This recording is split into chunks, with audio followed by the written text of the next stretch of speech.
Hello students, आज हम लोग कक्षा 11वीं में आगे पढ़ेंगे। पिछली क्लास में हम लोगों ने भौतिक साम्य के बारे में देखा था और उसके प्रकार देखे थे कि 3 टाइप से भौतिक परिवर्तन होता है। इसी में आगे आज देखना है कि जो ठोस रहेगा उसका द्रव में और जो गैस है उसको अगर द्रव में विलय करेंगे तो वहाँ पे साम्य अवस्था स्थापित होगी। तो उसमें क्या क्या गुण और परिवर्तन पाया जाता है। तो जो द्रव है वो किसी भी पदार्थ को अपने में घोलने की क्षमता रखता है जब उसकी प्रकृति समान रहेगी तब। तो जो द्रव है उसमें हम लोग ठोस को भी घोल सकते हैं और गैस को भी घोल लेता है द्रव अपने में। तो आज देखेंगे कि जो ठोस है उसका द्रव में विलयन और जो गैस है उसका भी द्रव में विलयन। तो विलयन क्या होता है? विलेय और विलायक से मिलकर के बना रहेगा। तो जो द्रव रहेगा वो हमारा विलायक कहलाएगा और जो ठोस रहेगा उसको अगर घोलेंगे तो ठोस विलेय हो जाएगा, या फिर गैस को घोलेंगे तो गैस वहाँ पे विलेय कहलाएगा। तो विलेय और विलायक मिलकर जब दोनों को एक दूसरे में घोल देंगे तो क्या बन जाएगा? विलयन हमारा बन जाता है। अब विलयन बनेगा तो उस स्थिति में उसमें साम्य अवस्था स्थापित होगी एक स्थिति में। तो उसी साम्य अवस्था के बारे में यहाँ पे पढ़ना है। तो सबसे पहले देखते हैं जो ठोस रहता है उसका द्रव में विलेय होना, माने कि विलायक के रूप में हम लोग क्या लेंगे? द्रव लेंगे और किसी भी ठोस पदार्थ को उस द्रव में घोलेंगे तो किस प्रकार से विलय होता है उसके बारे में देखते हैं। तो जो अगर एक बीकर लेंगे हम लोग, छोटा सा बीकर लेंगे, उस बीकर में क्या करेंगे? जल की थोड़ी सी मात्रा लेते हैं और उसमें एक कांच की छड़ से उसको हिलाते जाते हैं और उसके ऊपर क्या डालते जाएंगे? शक्कर को डालते जाएंगे। शक्कर हमारा ठोस रूप में रहता है और पानी लेंगे एक ठो बीकर में और तो पानी किस रूप में आ जाएगा? द्रव रूप में रहेगा। यहाँ पे शक्कर क्या हो जाएगा? विलेय रहेगा और जो पानी है वो विलायक का काम करेगा। इसको ऐसे हिलाते हिलाते घोलते रहते हैं तो घुलती जाती है शक्कर उसमें पानी में और थोड़ा थोड़ा शक्कर उसमें डालते जाएंगे। ऐसी प्रक्रिया जब करते हैं तो क्या होता है? एक स्थिति ऐसी आती है जब शक्कर जो घुलते रहता है पानी में उसका घुलना क्या हो जाएगा? बंद हो जाएगा। तो उस स्थिति में जो शक्कर का विलयन बनेगा उसको हम लोग संतृप्त विलयन बोलेंगे या सैचुरेटेड सॉल्यूशन बोला जाता है जब शक्कर का घुलना बंद हो जाता है। जो शक्कर रहता है जो घुल जाया रहता है और शक्कर उसमें डालेंगे तो क्या होगा? घुलना बंद हो जाएगा। तो जो शक्कर और डालेंगे वह ठोस रूप में रहेगा। तो वहाँ पे जो घुल जाया रहता है शक्कर और जो शक्कर नहीं घुले रहता है, माने कि जो घुले रहेगा उसको विलेय शर्करा बोलेंगे और जो नहीं घुला रहेगा उसको अविलेय शर्करा बोलेंगे। तो दोनों के बीच क्या हो जाएगी? साम्य अवस्था स्थापित हो जाती है। तो इसी को बोला जाता है ठोस का द्रव में साम्य अवस्था। इस अवस्था में जो ठोस रहेगा शक्कर उसके बीच और जो विलयन में शक्कर रहेगा उसके बीच साम्य अवस्था स्थापित हो जाएगी। तो यहाँ पे जो ठोस शक्कर है और विलयन का जो शक्कर है उनके बीच इस प्रकार से एरो का चिन्ह लगाएंगे दोनों दिशा में, क्योंकि यह साम्य अवस्था को दर्शाता है। इस अवस्था में जो ठोस अवस्था में शक्कर के अणु रहेंगे और विलयन अवस्था में जाते जाएंगे। ठोस अवस्था हो वो भी विलयन अवस्था में घुल घुल करके जाते जाएंगे। तो यह जो प्रक्रिया है क्या कहलाएगी? विलायकन या फिर डिसोल्यूशन कहलाती है। अब समान संख्या में जो विलयन है उसमें शक्कर के अणु अविलेय अणु के रूप में क्या हो जाएंगे? एकत्रित हो जाएंगे और यह प्रक्रिया क्या कहलाएगी? अवक्षेपण कहलाएगी। इस प्रकार से जो शक्कर का सांद्रण और अवक्षेपित शर्करा समान होते हैं। माने कि क्या होगा, ज़्यादा शक्कर डालते जाएंगे लेकिन घुलना बंद हो जाएगा, तो ज़्यादा शक्कर जो डालेंगे उसमें का कुछ भाग क्या होगा, नीचे बैठते जाएगा बीकर में, तो उसको क्या बोलेंगे, अवक्षेपित शर्करा बोलेंगे। और जो घुला हुआ है उसको विलेय शर्करा बोलेंगे। जैसे इस प्रकार से एक बीकर लिए हैं, इसमें पानी भरा है, शक्कर को डालेंगे तो इस प्रकार से घुलेगा, इधर उधर हिलाएंगे तो चारों दिशा में गति करके ये घुलेगा।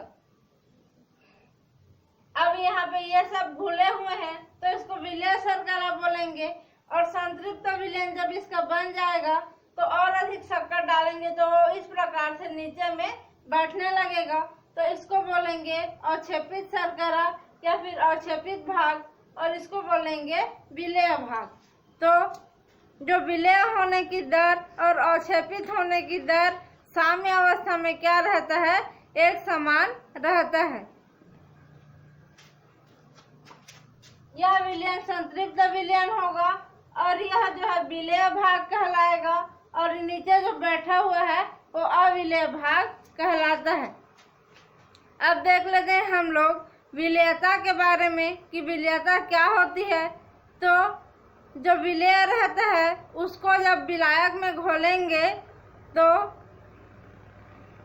विलेय की अधिकतम मात्रा, इसको किसमें नापेंगे, ग्राम के रूप में नापते हैं। तो विलेय की अधिकतम मात्रा जो स्थिर ताप पर विलायक के 100 ग्राम में घुली रहती है तथा संतृप्त विलयन बनाती है, वह उसकी विलेयता कहलाएगा। माने विलायक का 100 ग्राम लेंगे, उसमें एक निश्चित तापमान वहाँ पे डिसाइड करेंगे, फिक्स टेम्परेचर रखेंगे। उस स्थिति में विलेय की अधिकतम मात्रा जो 100 ग्राम के विलायक को संतृप्त विलयन बनाने के लिए आवश्यक होगी, वह उसकी विलेयता कहलाएगी। अब जो साम्य अवस्था में गतिशील गति प्रदर्शित करने वाला जब प्रयोग देखते हैं तो क्या होता है, ठोस द्रव साम्य भी गतिशील होगा। यहाँ पे किसके बीच साम्य अवस्था स्थापित हुआ है, जल के द्रव के बीच और शक्कर जो ठोस है उसके बीच। तो इसमें ठोस द्रव साम्य अवस्था इसको बोलेंगे, और इसकी प्रकृति क्या होगी, गतिशील होगी, क्योंकि कोई भी साम्य स्थिर अवस्था में नहीं रहता है, उसमें जो कण है वो गति करते हुए रहते हैं। तो इसमें जो अवक्षेपित होने की दर और विलेय होने की दर धीरे धीरे चलती रहती है, माने कि साम्य अवस्था गतिशीलता पाई जाएगी साम्य अवस्था में। और यहाँ पे जो सामान्य शर्करा है, संतृप्त विलयन में रेडियो सक्रिय शर्करा की कुछ मात्रा अगर मिला देते हैं, सामान्य शक्कर को घोले थे उसमें क्या करेंगे, रेडियो सक्रिय शक्कर की थोड़ी सी मात्रा जब मिला देंगे तो कुछ समय बाद जो है विलयन और ठोस प्रकार का शक्कर दोनों ही रेडियो सक्रियता का गुण प्रदर्शित करने लगते हैं। इससे यह सिद्ध होता है कि जो साम्य अवस्था है उस पर घुलने वाला माने कि विलयित होने वाला और बैठने वाला माने अवक्षेपित होने वाला, दोनों की प्रक्रिया साथ साथ चलती रहती है। इसलिए दोनों में क्या हुआ, रेडियो सक्रियता का गुण वहाँ पे उत्पन्न हो गया। यह तो हो गया पहला। और यह जो डायग्राम है ये है ठोस द्रव साम्य अवस्था का डायग्राम। यहाँ पे ठोस अवक्षेप के रूप में है और द्रव में संतृप्त विलयन यहाँ बना हुआ है, तो ठोस और द्रव के बीच ये साम्य अवस्था को दर्शाएगा। आगे हम लोग देखते हैं कि जो द्रव है उसमें गैस को घोलेंगे। दूसरा हम लोग देखेंगे कि जो द्रव है उसमें गैस को घोलेंगे, माने कि द्रव में गैस प्रकार का जब विलयन बनेगा तो किस प्रकार से साम्य वहाँ पर स्थापित होगा।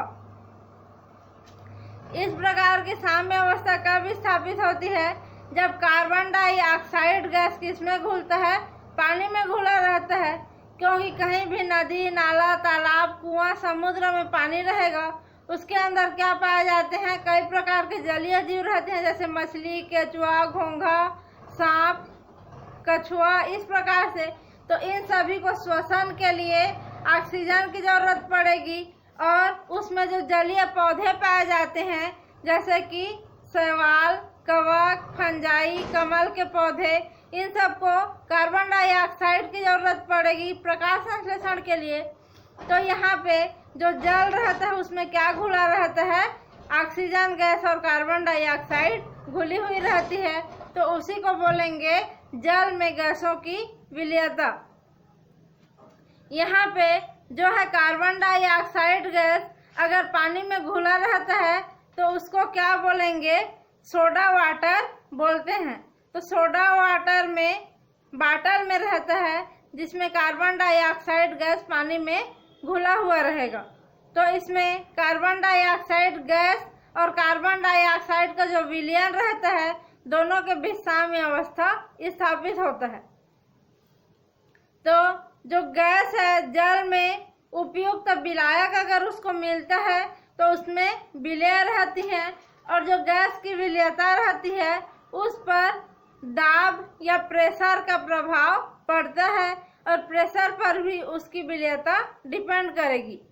तो इसके लिए जो हेनरी नामक वैज्ञानिक थे उन्होंने अपना एक नियम दिया जिसको हेनरी का नियम कहते हैं या लॉ ऑफ हेनरी कहा जाता है, और इसको द्रव में गैस की विलयता के लिए इस नियम को दिया गया था। तो हेनरी के नियम अनुसार m अनुक्रमानुपाती होता है P, m अनुक्रमानुपाती P, यही है हेनरी का नियम। तो इसको परिभाषा रूप में देखेंगे तो स्थिर दाब पर विलायक की ज्ञात मात्रा में विलेय गैस की मात्रा साम्य अवस्था पर विलयन की सतह पर गैस के दाब के समानुपाती होता है। यही है हेनरी का नियम। माने कि ताप को जब स्थिर रखेंगे और जो विलायक है उसकी एक निश्चित मात्रा लेंगे और टेम्परेचर को स्थिर रखेंगे तो क्या होगा, जो गैस की मात्रा जो कि उस द्रव में घुली रहेगी साम्य अवस्था पर, यह है उस गैस की मात्रा जो द्रव में साम्य अवस्था पर घुली रहेगी। इसकी मात्रा साम्य अवस्था पर द्रव के ऊपर जो प्रेशर लगेगा उस प्रेशर के अनुक्रमानुपाती होगा, और यह प्रेशर किसका होगा, गैस का प्रेशर होगा, और यह गैस की मात्रा रहेगी।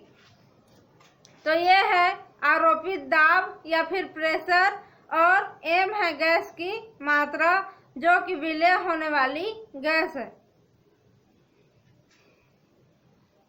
यहाँ पे अगर हम लोग समानुपाती स्थिरांक को हटाते हैं तो यह हो जाएगा m बराबर KHP। यहाँ पे जो KH है एक स्थिरांक है जिसको हेनरी स्थिरांक या हेनरी कांस्टेंट बोला जाता है। यहाँ पे हेनरी के नियम का स्थिरांक उसको बोलते हैं जो कि ताप पर निर्भर करेगा। अब अगर जो बोतल हम लोग देखे थे सोडा वाटर का, उसमें बोतल को खोल देते हैं तो द्रव की जो सतह रहेगी उसके ऊपर दाब का मान कम हो जाता है, जिसके कारण जल में जो कार्बन डाइऑक्साइड की विलयता है वह कम हो जाएगी।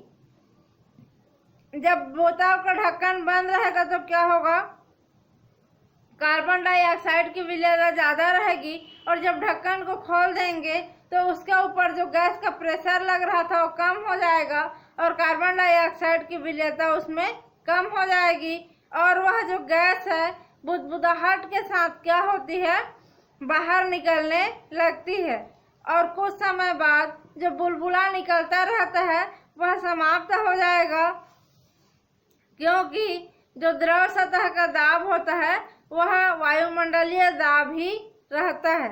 अब देखेंगे कि जो विलयन में उपस्थित जो भी गैस की मात्रा है वह किसके समानुपाती होगी, नया प्रकार का जो गैस का दाब वहाँ पे बनता है ढक्कन खोलने के बाद उसके समानुपाती होता है और वह दाब बहुत कम मात्रा में पाया जाएगा। अब देखते हैं कि भौतिक प्रक्रमों में साम्य अवस्था के सामान्य अभिलक्षण। यहाँ पे जो साम्य अवस्था है उसके अभिलक्षण के बारे में देखते हैं। तो पहला है कि जो साम्य बंद निकायों में प्राप्त होता है। जो भी सिस्टम लेंगे उसको बंद होना चाहिए, चारों तरफ से बंद रहेगा तभी वहाँ पर साम्य अवस्था प्राप्त होगा। लेकिन जब निकाय और परिपार्श्विक माने सिस्टम और सराउंडिंग के बीच क्या हो जाएगा, द्रव्य का आदान प्रदान नहीं होना चाहिए, तभी साम्य स्थापित होगा। दूसरा देखते हैं तो जो साम्य अवस्था रहती है वह हमेशा गतिशील प्रकृति की होती है, माने कि जो अग्र अभिक्रिया और पश्च अभिक्रिया दोनों दिशा में जो अभिक्रिया होगी वह साथ साथ उसमें चलती रहती है और अग्र अभिक्रिया और पश्च अभिक्रिया या प्रतीप अभिक्रिया की जो दर है वह समान प्रकार से रहती है। तीसरा देखते हैं तो साम्य अवस्था पे जो तंत्र का जो भी गुण रहेगा जिसको हम लोग मापते हैं, गलनांक, क्वथनांक, टेम्परेचर, उसका घनत्व, आयतन, वो सब क्या रहेगा, स्थिर रहेगा तथा जो पदार्थ का सांद्रण है वह दोनों अवस्थाओं में या दोनों प्रवस्थाओं में स्थिर रहता है। वह प्रवस्था क्या हो सकती है, ठोस और द्रव भी हो सकता है, द्रव और गैस भी हो सकता है या फिर ठोस और गैस भी हो सकता है। और यहाँ पे जो दोनों प्रवस्थाओं में जब समान रहेगा तो दोनों प्रवस्था को बटा के रूप में लिखेंगे तो वह जो अनुपात होता है एक स्थिरांक के बराबर होता है जिसको बोला जाता है साम्य स्थिरांक। अगला देखते हैं इसके अभिलक्षण में। तो जो दिया गया टेम्परेचर रहता है या ताप रहता है उस पर किसी एक पैरामीटर माने कि गलनांक, सांद्रता, अभिकारक का अनुपात, इन सब को स्थिर मानकर भौतिक साम्य का वर्णन यहाँ पे किया गया है। माने कि उसके जो पैरामीटर हैं उनको किसी भी एक को स्थिर मान के उनके साम्य का यहाँ पे वर्णन किया गया है। किसी भी अवस्था में जो भी पैरामीटर रहते हैं उनका परिमाण और भौतिक प्रक्रिया के विस्तार को प्रदर्शित करता है जो साम्य तक पहुंचने के पहले तक चलता रहता है। जो परिमाण है और भौतिक प्रवस्था के विस्तार को यह पैरामीटर प्रदर्शित करेगा और साम्य स्थापित होने के पहले तक वह चलता रहता है। अब देखते हैं कि रासायनिक परिवर्तनों में साम्य। यहाँ तक हम लोग क्या देख रहे थे, भौतिक परिवर्तनों में साम्य को देख रहे थे। अब हम लोग देखेंगे कि जो रासायनिक परिवर्तनों में साम्य कैसे होता है। तो जो उत्क्रमणीय अभिक्रिया होगी उसी में साम्य होगा, यह जो स्पष्ट है, क्लियर है पहले से। अब देखते हैं जो जब अभिकारक लेते हैं और उत्पाद लेंगे। रासायनिक परिवर्तन में क्या होता है, एक अभिकारक रहता है और यह अभिकारक क्रिया करके एक प्रोडक्ट या फिर उत्पाद बनाएगा। तो अभिकारक और उत्पाद दोनों के बीच रासायनिक साम्य स्थापित होगा तो उसको बोलेंगे रासायनिक परिवर्तनों में साम्य। तो इसमें क्या होगा, जो अभिकारक और उत्पाद के सांद्रण समय के साथ परिवर्तित नहीं होंगे तब अभिक्रिया को रासायनिक साम्य की अवस्था कहा जाता है। अभिकारक का जो सांद्रण है और उत्पाद का जो सांद्रण है उसमें समय के साथ परिवर्तन नहीं होगा तो उस स्थिति को, रासायनिक अभिक्रिया की उस स्थिति को क्या बोलेंगे, रासायनिक साम्य की अवस्था या फिर स्टेट ऑफ केमिकल इक्विलिब्रियम कहा जाता है। अगर दूसरे शब्दों में कहें तो जिसमें अग्रगामी अभिक्रिया या फॉरवर्ड रिएक्शन एवं बैकवर्ड रिएक्शन माने कि प्रतिगामी या विपरीत दिशा में चलने वाली अभिक्रिया की दर क्या हो जाएगी, बराबर हो जाएगी। तो उस स्थिति को क्या बोलेंगे, रासायनिक साम्य की अवस्था बोलते हैं। और साम्य अवस्था पे जो मिश्रण रहता है उसमें अभिकारक और उत्पाद दोनों ही क्या रहेंगे, साम्य की अवस्था में होते हैं। तो अभिकारक और उत्पाद जब साम्य अवस्था में रहेंगे तो उस स्थिति में दोनों के मिलने से जो मिश्रण बनेगा उसको क्या बोलेंगे, साम्य मिश्रण बोलते हैं। यहाँ पे जो अग्र अभिक्रिया और प्रतिप अभिक्रिया दोनों को देखेंगे तो समय के साथ सांद्रण में परिवर्तन को देखते हैं। तो इस ग्राफ की सहायता से देखेंगे तो यहाँ पे 0 रहेगा और सांद्रता यहाँ से बढ़ती हुई जाएगी वाई एक्सिस पे, यह वाई एक्सिस और यह एक्स एक्सिस, और यहाँ से जो समय है इधर बढ़ता हुआ जाएगा। तो सबसे पहले देखते हैं अभिकारक के लिए। तो शुरू में यहाँ पे देखो सबसे ऊपर है, माने कि सबसे ज्यादा है, तो अभिकारक का मान शुरू में बहुत ज्यादा रहता है। तो जैसे जैसे हम लोग समय को बढ़ाते जाते हैं तो रिएक्शन हो करके जो अभिकारक है क्रियाफल में चेंज होगा, जिसके कारण अभिकारक की सांद्रता समय बढ़ेगा तो इसका मान कम होते होते जाता है। तो समय के साथ क्या होगा, अभिकारक की सांद्रता घटती जाएगी और जो उत्पाद है या क्रियाफल है उसका मान शुरू में 0 था, कुछ नहीं था, कुछ भी नहीं बना था। तो टाइम के साथ साथ जब अभिक्रिया होगी, रासायनिक अभिक्रिया, तो टाइम को बढ़ाते जाएंगे तो जो क्रियाफल है उसकी सांद्रता का मान ऐसे बढ़ते हुए जाएगा। यह समय बढ़ रहा है तो इसका मान भी ऐसे बढ़ेगा। तो समय के साथ साथ क्रियाफल की सांद्रता बढ़ती है और अभिकारक की सांद्रता समय के साथ साथ घटती हुई जाती है। यह इस ग्राफ से स्पष्ट हुआ। अब यहाँ पे ये जो है ये वाली रेखा ये साम्य अवस्था को प्रदर्शित करेगा। तो एक स्थिति ऐसी आएगा जब अभिकारक का सांद्रता और क्रियाफल की सांद्रता इस बिंदु पर एक दूसरे के बराबर हो जाएगी और यहाँ पे साम्य अवस्था स्थापित हो जाता है। तो साम्य अवस्था में क्या होता है, इसको इस ग्राफ से बताया गया है। यह कि है टी है, टी माने कि टाइम है, यह एक्स एक्सिस और यह है वाई एक्सिस, और यहाँ पे हम लोग लेंगे आर, आर माने कि अभिक्रिया की दर या फिर रेट ऑफ रिएक्शन भी उसको बोला जाता है। तो अभिक्रिया इधर आगे बढ़ेगी और इधर समय आगे बढ़ेगा। तो ये फॉरवर्ड रिएक्शन माने कि अग्र अभिक्रिया की दर।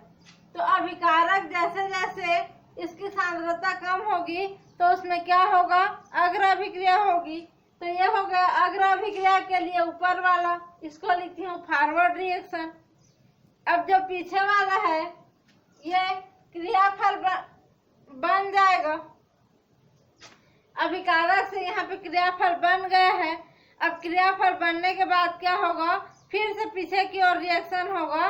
तो उसमें क्या हो जाएगा, जो बैकवर्ड रिएक्शन बोलेंगे उसको। तो ये है फॉरवर्ड रिएक्शन के लिए और ये है बैकवर्ड रिएक्शन के लिए। तो जब दोनों अभिक्रिया इस प्रकार से विपरीत दिशा में होंगे, एक नीचे से होगा एक ऊपर से, तो एक स्थिति में क्या हो जाएगा, फॉरवर्ड रिएक्शन और बैकवर्ड रिएक्शन की गति जो है यहाँ पे एक दूसरे के बराबर हो जाएगी। तो इस स्थिति में यहाँ से देखेंगे तो रेट ऑफ रिएक्शन का मान दोनों के लिए बराबर हो गया। तो यही स्थिति क्या कहलाएगी, साम्य अवस्था की स्थिति कहलाएगी और रासायनिक साम्य की अवस्था यहाँ पर होगा। इसी को बोला गया है रासायनिक परिवर्तनों में साम्य। और इस स्थिति में जो अग्र अभिक्रिया की दर है बराबर क्या हो जाएगा, प्रतिप अभिक्रिया की दर। ये हो गया। अब हम लोग आगे देखते हैं समांग और विषमांग साम्य के बारे में। तो साम्य अवस्था तो आप लोग समझ गए, भौतिक साम्य अलग है, रासायनिक साम्य अलग है। उसमें अब देखते हैं कि समांग और विषमांग प्रकार का साम्य। तो जो समांग प्रकार का साम्य है,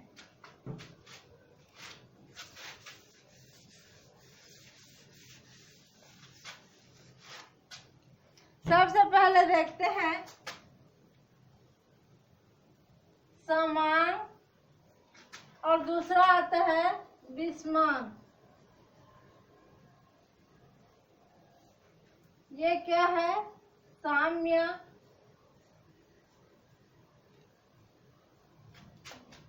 साम्य कितने प्रकार का होता है? पहला समांग और दूसरा है विषमांग।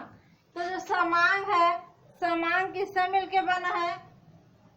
सम धन अंग। सम माने कि समान और अंग माने कि अंग। तो यदि किसी प्रकार की साम्य अवस्था स्थापित हो रही है और उसमें सभी पदार्थ एक ही प्रवस्था में है, यदि गैस है तो तीनों गैस में रहेंगे, द्रव है तो सब उसमें जो भी लेंगे सब द्रव में रहेगा, या फिर ठोस है तो सब का सब ठोस में रहेगा। माने सब की जो अवस्था है, सभी अंगों की जो अवस्था है समान रहेगी, तो उसको बोलेंगे समांग प्रकार का साम्य। तो ये हो गया।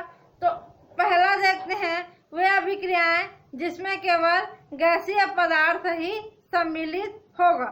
जैसे कि पहला ये है अभिक्रिया, H2 गैस के रूप में है और I2 क्या है? गैस के रूप में है। ये दोनों मिलकर के क्या बनाएंगे? हाइड्रोजन आयोडाइड गैस बनाते हैं। तो यहाँ पे जो हाइड्रोजन है ये भी गैस है और आयोडीन भी गैस के रूप में है और हाइड्रोजन आयोडाइड भी गैस के रूप में है।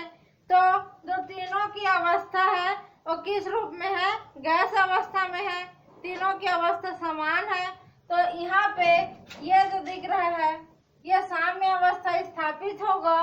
तो इस साम्य को बोलेंगे समांग प्रकार का साम्य। और ये गैसों के लिए समांग प्रकार का साम्य है। इसमें दो प्रकार की अभिक्रिया होगी। पहला क्या होगा? अग्र अभिक्रिया होगा। तो ये क्या है? ये अग्र अभिक्रिया के लिए है। तो हाइड्रोजन और आयोडीन गैस अग्र अभिक्रिया करेंगे, माने कि इसी अभिक्रिया के द्वारा क्या बनाएंगे? हाइड्रोजन आयोडाइड बनाएंगे। ये एक अभिक्रिया हो गई।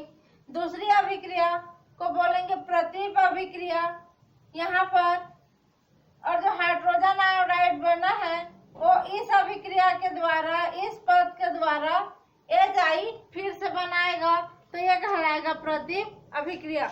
और दोनों के बीच दोनों की गति जब समान हो जाएगी तो यहाँ पर साम्य अवस्था स्थापित होगा, जो समांग साम्य कहलाएगा। अब इसी का एक और उदाहरण देख लेते हैं कि जो बहुत सारी अभिक्रियाएं हो किसमें संपन्न होती हैं?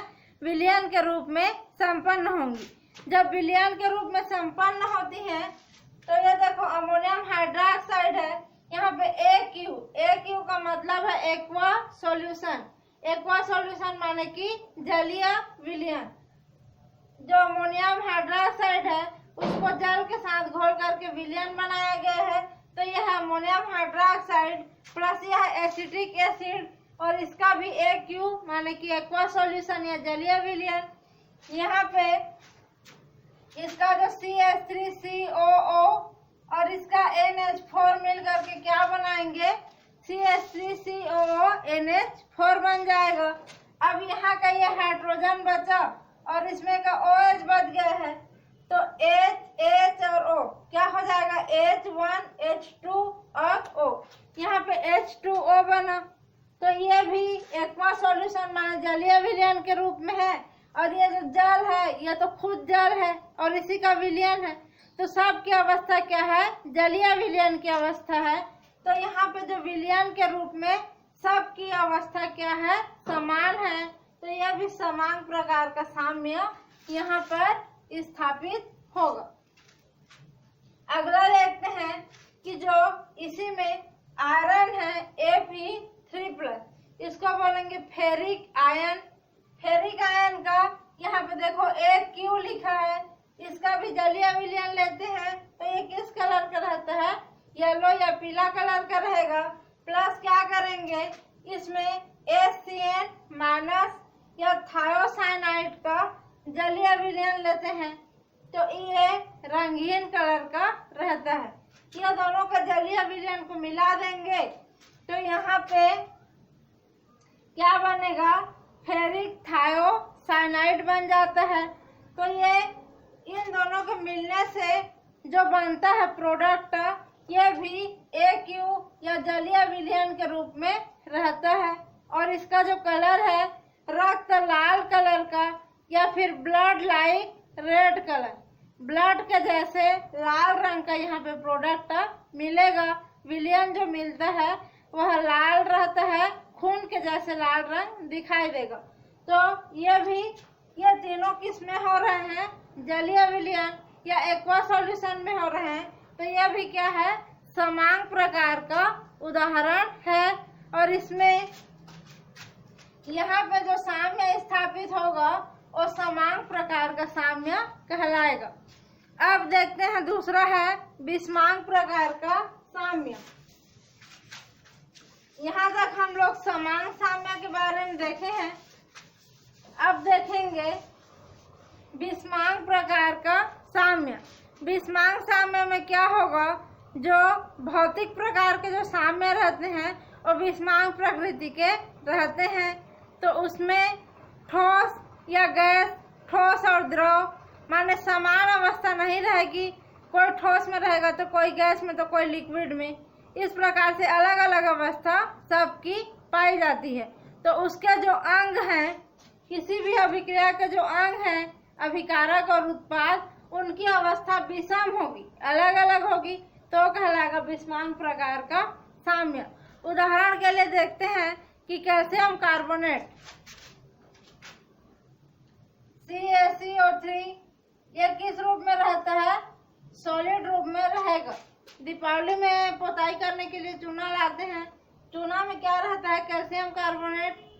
तो कैल्शियम कार्बोनेट जो रहेगा CaCO3 यह सॉलिड रूप में रहता है। चूना ठोस रहता है ना, जो पोताई करने के लिए लाते हैं उसमें, तो ठोस रूप में रहेगा।